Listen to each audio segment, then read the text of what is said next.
Hey y'all, I'm so glad to be with y'all today because I've got the mully grunts.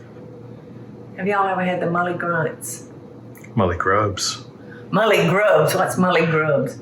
Now I've got the mully grunts, y'all. I'm sad. I'm just sad because Pumpkin, my kitty cat, something's wrong with her. She's sick and I've got to take her to the doctor this afternoon. So I'm just, I can't get her off my mind. So I'm so happy to be with y'all today. So maybe I can get into this and just take her off my mind for a little while. Because, you know, getting in the kitchen to me is very therapeutic. And then getting to be with y'all is double therapeutic. So anyway, Teresa was in here prepping for this recipe. And so I come in and she said, I did them all, but I just left a few for you to do. Well, Teresa, being ever mindful, you know, of money, she bought this buy one, get one free bacon. So this bacon is so wide. See, you don't want bacon that wide. So what I did was I took my bacon that I use here and see, here's another piece. This is the one I took off of that cracker.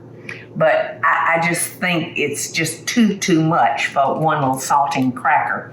So I took a piece of my bacon that I have here for my family. And I just laid it on my little cutting board and I cut it right down the center because it's pretty wide. And I just don't think one saltine cracker needs this much bacon and bacon grease in it. So this is how I wound up. And this is the one that I did after cutting the bacon in two. So this is what I would recommend. You know, and personally, I think the bacon to use is just a normal breakfast bacon. I would even use a store brand. I wouldn't use thick or extra thick bacon because regular breakfast bacon is thin and it would adhere to this cracker. So I don't know what we're gonna have, but all you do is put that diagonally on your cracker, come around and bring it over this way on top of the cracker, making an X. All right, so let me see. I'm gonna cut this because like I said, I don't want that much bacon on this poor little cracker. So to me, that just looks a little bit more reasonable. So I will cook off that bacon though, and we'll eat it on top of a salad or something like that, Teresa. So you know me, it ain't gonna go to waste. It may go to waste, but it'd be this waste. You know what I mean? I'm gonna take the meatier piece of that.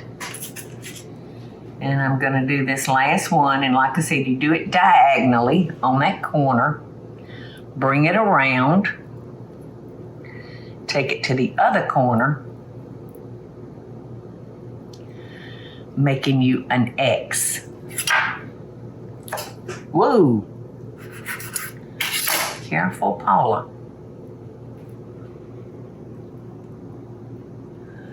So,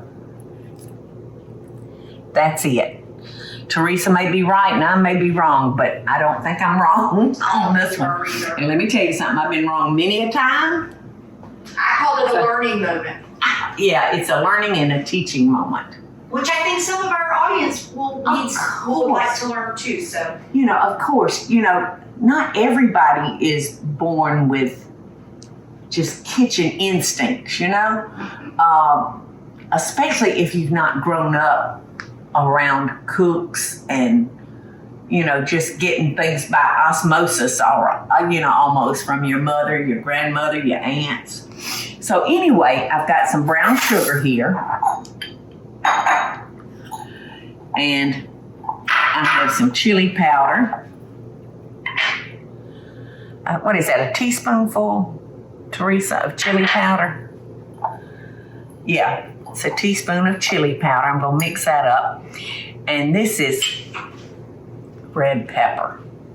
So it calls for, what does it call for? Yeah, 1/4 of a teaspoon of ground red pepper. Now you decide how much you want, because this will kick it. So I'm gonna put about half that. Or do you think I should do more? I can't remember. It's been a while since I've done the baked cracker things. Well, maybe just a little bit more. Just a little bit. You know, I've told y'all more than once, I kind of got a sissy tongue.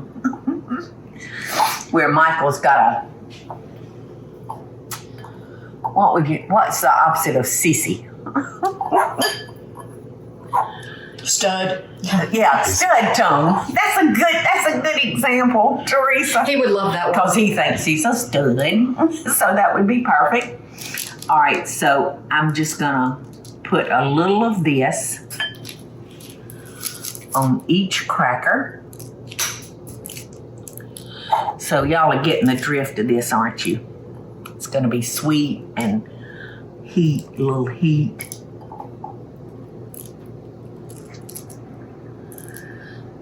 And that brown sugar is just really gonna make it good.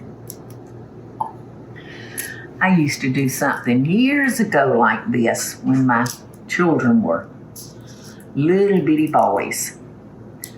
But I can't remember exactly what I did with it, but I know it was bacon wrapped around a saltine cracker. But I can't remember what else I used to do to it. All right.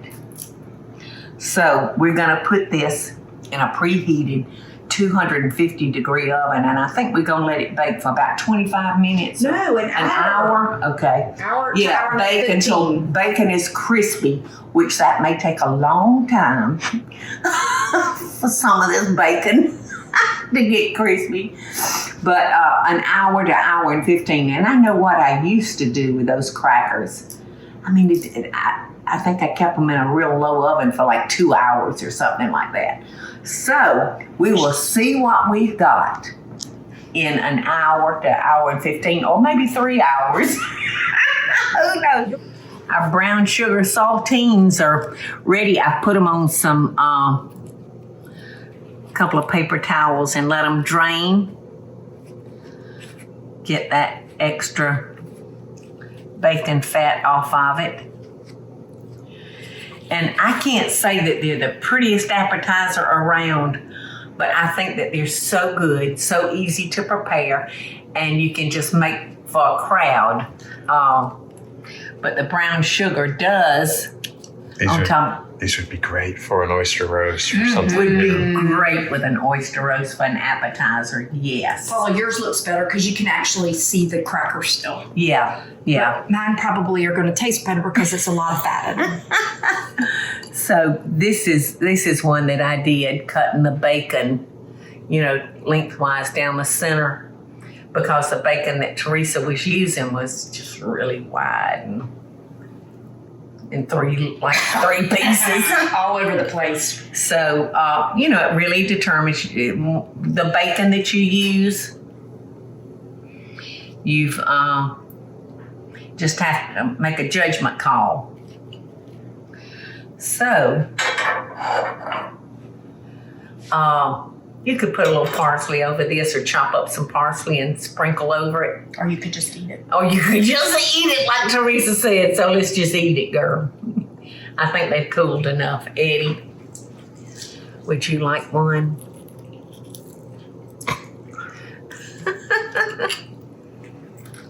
Oh my Lord.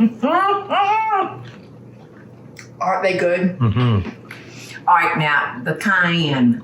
I'm getting a little bit of heat at the end. It's all in my mouth. It's not going down my throat. Yeah. So, there again, it's a call for you to make.